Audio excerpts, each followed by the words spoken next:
Halo teman-teman, perkenalkan nama saya Monika Simanjuntak dari Prodi MIK Stike Santa Elizabeth Medan. Di sini saya akan menjelaskan tentang fungsi manajemen sumber daya manusia. Pengertian SDM. SDM adalah sekumpulan individu dalam suatu organisasi yang memainkan peran penting dalam mencapai tujuan perusahaan. SDM mencakup seluruh karyawan dari level staf hingga eksekutif, yang masing-masing membawa keterampilan, pengetahuan, dan keunikan yang berkontribusi terhadap kesuksesan organisasi.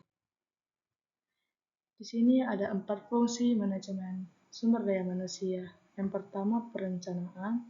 Yang kedua, perorganisasian. Yang ketiga, pengendalian. Yang keempat, pengarahan. Yang kelima,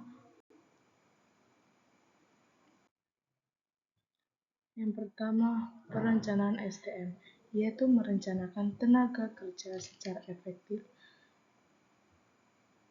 serta efisien agar sesuai dengan kebutuhan perusahaan dalam membantu terwujudnya tujuan perencanaan dan dilakukan dengan menetapkan program kepegawaian.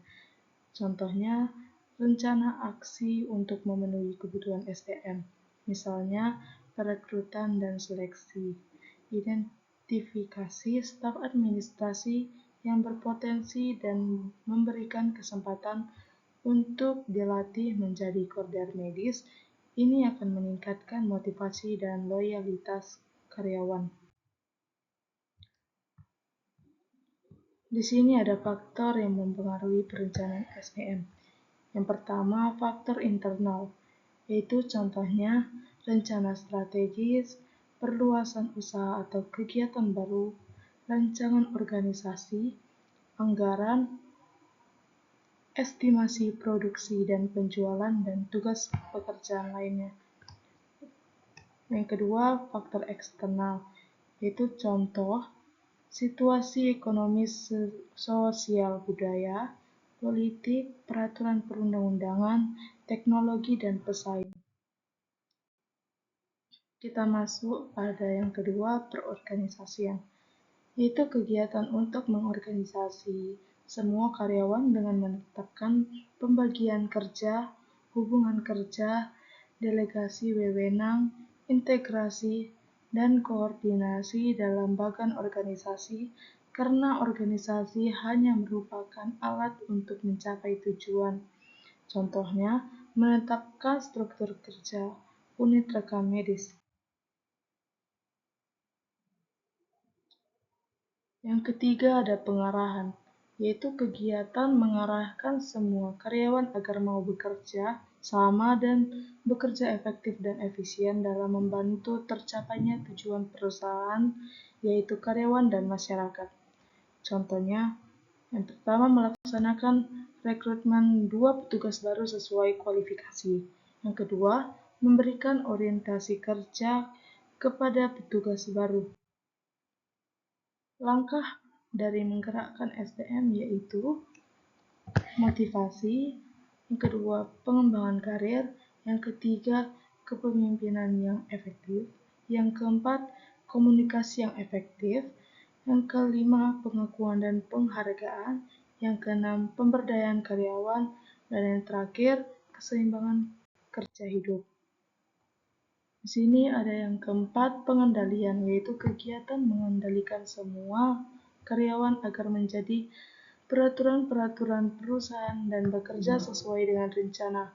Apabila terdapat penyimpangan atau kesalahan, maka akan diadakan tindakan perbaikan dan penyempurnaan rencana. Contohnya, monitoring harian ketepatan waktu penyelesaian berkas rekam medis.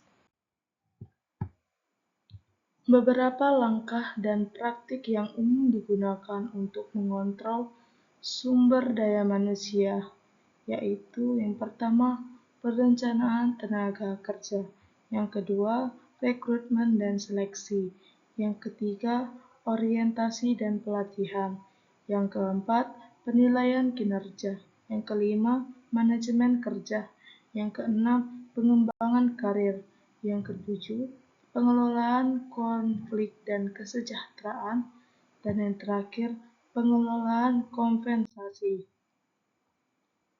Di sini saya memaparkan contoh soal kasusnya, yaitu PT Sejahtera Sentosa, sebuah perusahaan manufaktur yang memproduksi komponen elektronik, mengalami kesulitan dalam mencapai target produksi akibat kurangnya koordinasi antar departemen.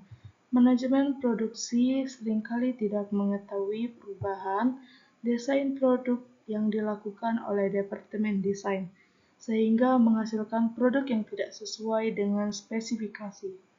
Selain itu, proses pengambilan keputusan yang lambat juga menghambat kemajuan proyek. Untuk mengatasi masalah ini, perusahaan memutuskan untuk melakukan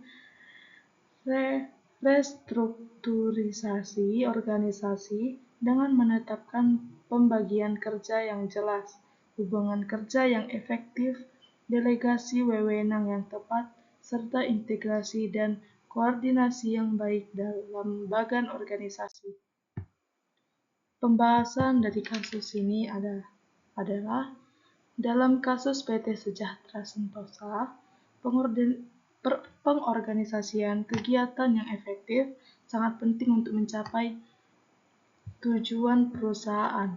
Dengan menetapkan pembagian kerja yang jelas, setiap karyawan dan departemen mengetahui tanggung jawab dan perannya masing-masing, sehingga mengurangi kesalahpahaman dan tumpang tindih pekerjaan.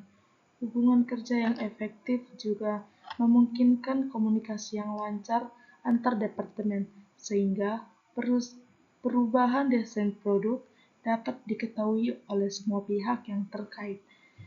Delegasi wewenang yang tepat memungkinkan proses pengambilan keputusan yang lebih cepat dan efisien, karena keputusan dapat diambil oleh orang yang paling kompetitif dalam bidangnya.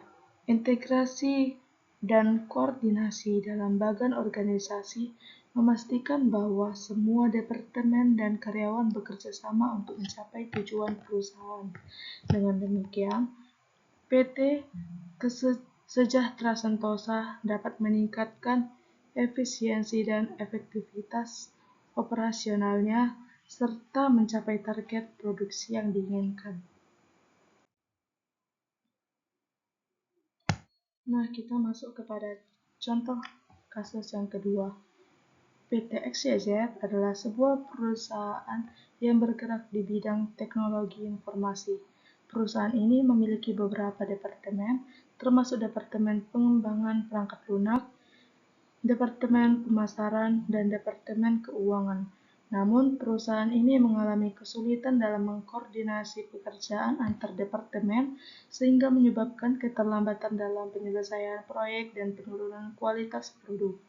Pembahasan dalam kasus ini yaitu PT XYZ dapat meningkatkan pengorganisasian dengan menerapkan struktur organisasi yang lebih efektif.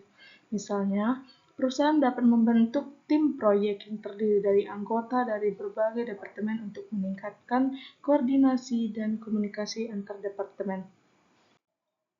Nah, kita masuk kepada contoh kasus yang ketiga.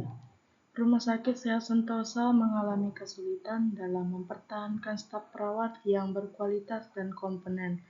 Banyak perawat yang keluar karena merasa tidak puas dengan lingkungan kerja dan kurangnya kesempatan pengembangan karir.